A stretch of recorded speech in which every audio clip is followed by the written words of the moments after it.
হয়েছে যে সেখানে যে নাকি আমি বিভিন্ন সোশ্যাল মিডিয়ায় কথা বলছি যে অনেকে আমাকেও প্রশ্ন করেছে যে গোপালগঞ্জে যে কি তারা বঙ্গবন্ধুর মাজার ভেঙে দেবে, এ ধরনের প্রচারণা কিন্তু সোশ্যাল মিডিয়ায় ছিল।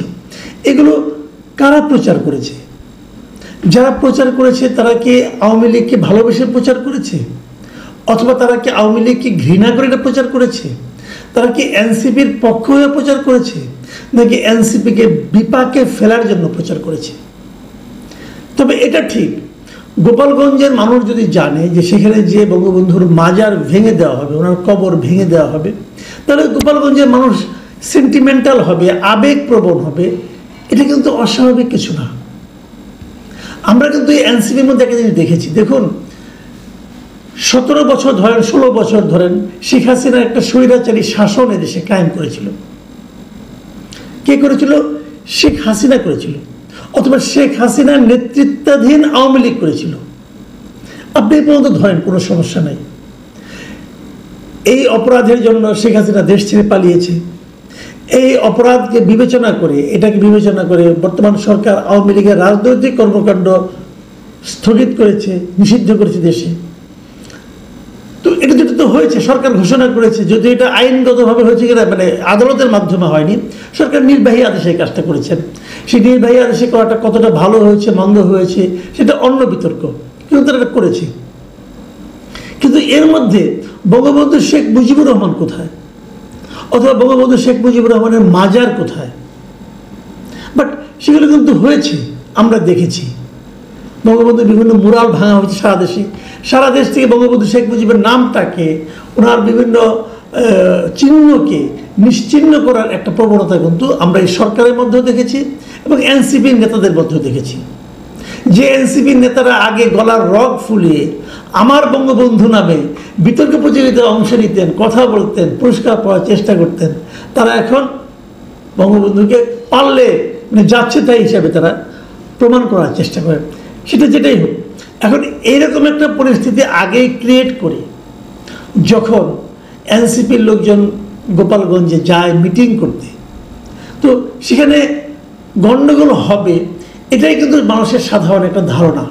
কারণ তারা যাওয়ার আগের থেকে আমাকে বিভিন্ন জন সকাল থেকে ফোন করছিলেন যে ওখানে কী হচ্ছে, গোপালগঞ্জে কী হচ্ছে। শেষ পর্যন্ত কী হয়েছে? শেষ পর্যন্ত গোপালগঞ্জে এনসিপি সেই সমাবেশকে কেন্দ্র করে সংঘর্ষ হয়েছে, হামলা হয়েছে, 3 জন লোক মারা গেছে। এই 3 জনের যতটুকু পরিচয় পাওয়া গেছে, একজনের নাম হলো দীপ্ত সাহা, তার বয়স 25, আরেকজনের নাম হলো রমজান কাজী, তার বয়স 18, আরেকজনের নাম হলো সোহেল মোল্লা, তার বয়স 41। এবং এদের আত্মীয়স্বজন যা কিছু বলেছে, তারা কেউ হয়তো রাস্তা দিয়ে যাচ্ছিল, পুলিশের গুলি, এক সময় গুলিবিদ্ধ হয়ে মারা গেছে। এছাড়া আরও প্রায় 9-10 জন গুলিবিদ্ধ অবস্থায় এখনও হাসপাতালে চিকিৎসাধীন আছে।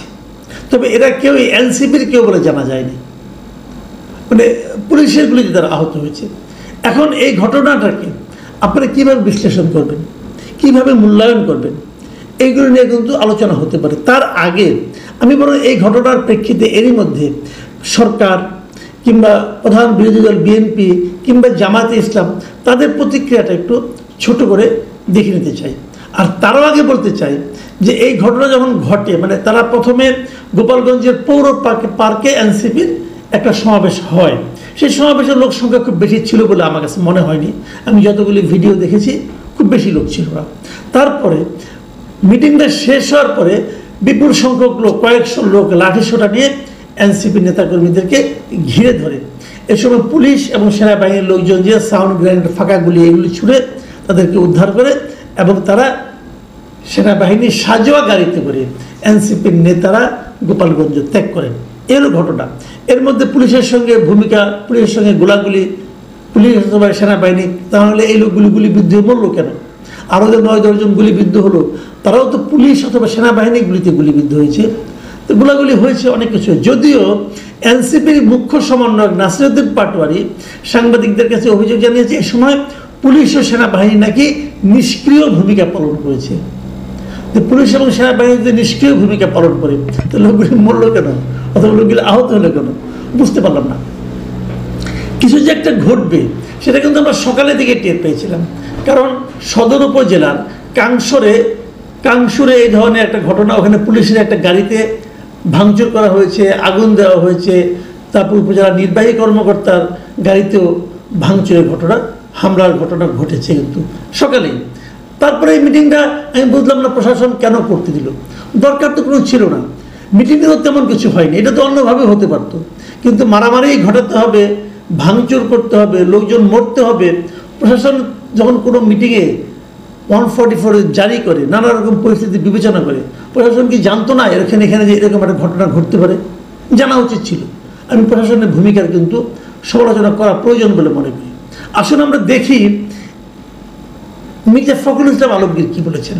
মির্জা ফখরুল ইসলাম আলমগীর এনসিপির কর্মসূচিকে হামলাটাকে ন্যাক্কারজনক বলেছেন এবং হামলাকারীদের দ্রুত গ্রেপ্তারের জন্য আহ্বান জানিয়েছেন। তিনি বলেছেন, আমি যদি ওনার কথাটা পড়ে শোনাই তাহলে উনি কী বলেছেন। উনি বলেছেন, ছাত্র জনতার আন্দোলনে আওয়ামী স্বৈরাচারী শাসক গোষ্ঠীর পতনের পর দুষ্কৃতিকারীরা আবারও দেশের অস্থিতিশীল পরিস্থিতি সৃষ্টি সহ নৈরাজ্যের মাধ্যমে ফয়দা হাসিলের অপতৎপরতায় লিপ্ত হয়েছে। দেখুন, উনি বলেছেন যে এই যে নৈরাজ্য সৃষ্টি, এর মাধ্যমে এই দুষ্কৃতিকারী গোষ্ঠী ফয়দা হাসিলের অপতৎপরতায় লিপ্ত হয়েছে। এটা কিন্তু হতে পারে, কারণ আমি এর মধ্যে দেখেছি এই হামলা এবং পুলিশের গুলিতে আহত নিহত হওয়ার ঘটনাকে কেন্দ্র করে আওয়ামী লীগের কিছু আপনার অডিও কিন্তু সোশ্যাল মিডিয়ায় আমি দেখেছি। আওয়ামী লীগের যে সভাপতি সাদ্দাম হোসেন, তার একটা অডিও আমি দেখেছি, সে অনেক রকম উত্তেজনাকর বক্তব্য কিন্তু দিচ্ছেন।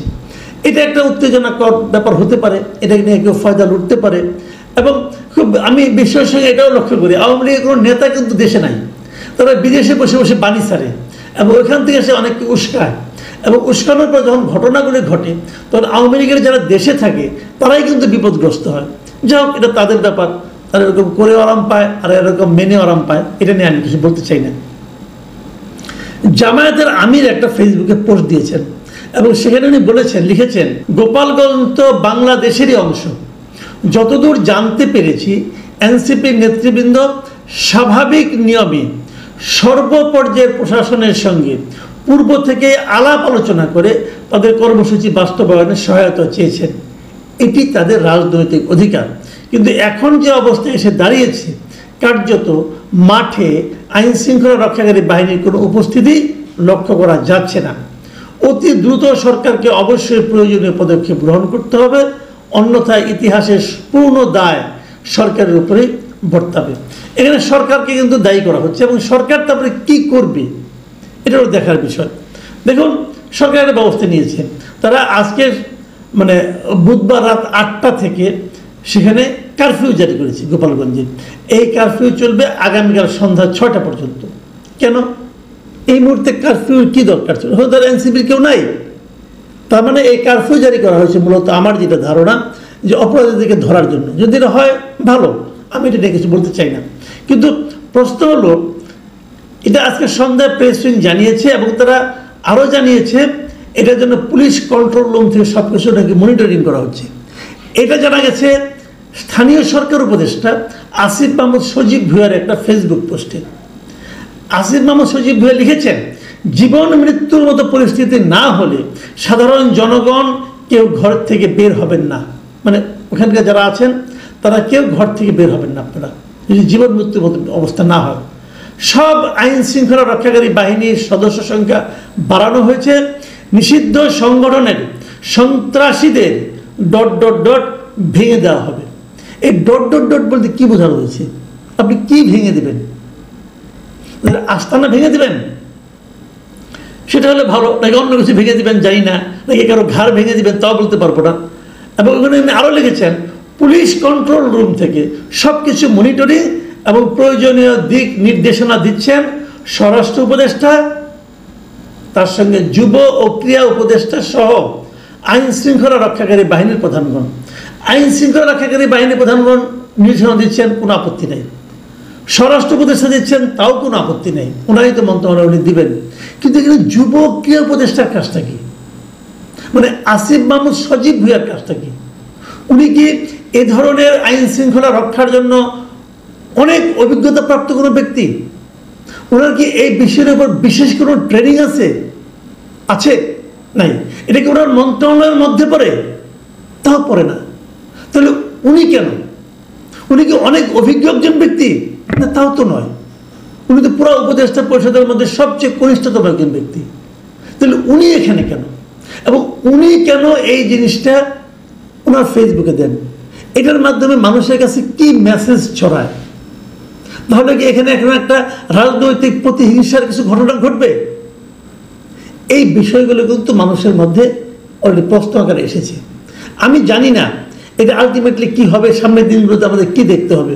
তবে আমি কিন্তু এটুকু বুঝি, এই সামনের দিনগুলো গোপালগঞ্জের মানুষের জন্য ভালো কিছু ঘটবে বলে আমার কাছে মনে হয় না। যদি সেটা হয়, গোপালগঞ্জ নিয়ে অনেক কথা আছে। হাসিনার আমলে এই জেলার লোকজন অনেক বাড়তি সুবিধা পেয়েছে, এটা যেমন সত্য। তার আগে দেখেছি বিএনপি আমলে বগুড়ার লোক বাড়তি সুবিধা পেয়েছে, এটাও সত্য। তার অনেক পরে বর্তমানে দেখছি ইউনূস সাহেবের আমলে চট্টগ্রামের লোক সুবিধা পাচ্ছে, এটাও সত্য। এবং গ্রামীণ ব্যাংকের লোকজন সুবিধা পাচ্ছে, এটাও সত্য। এগুলো তো আমরা দেখে আসছি। এগুলো তো আমাদের ক্ষমতায় যারা থাকে তাদের কালচারে পরিণত হয়েছে। এখন একদল যখন নেমে যায়, আরেকদল তাদের ওই জেলাগুলিকে তখন নানা রকমভাবে নির্যাতনের মুখে পড়তে হয়। কেন পড়তে হয় জানি না। এখন গোপালগঞ্জের জন্য সেই সময়টা চলে এসেছে কিনা আমি সেটাও বলতে পারবো না। আমি খালি একটা কথা বলবো, আজকে ছিল 16ই জুলাই। জুলাই আন্দোলনের সবচেয়ে স্পার্কিং যে মুভটা সেটা আজকের দিনে হয়েছিল। আজকের এই দিনে এনসিপিকে কেন গোপালগঞ্জেই যেতে হলো?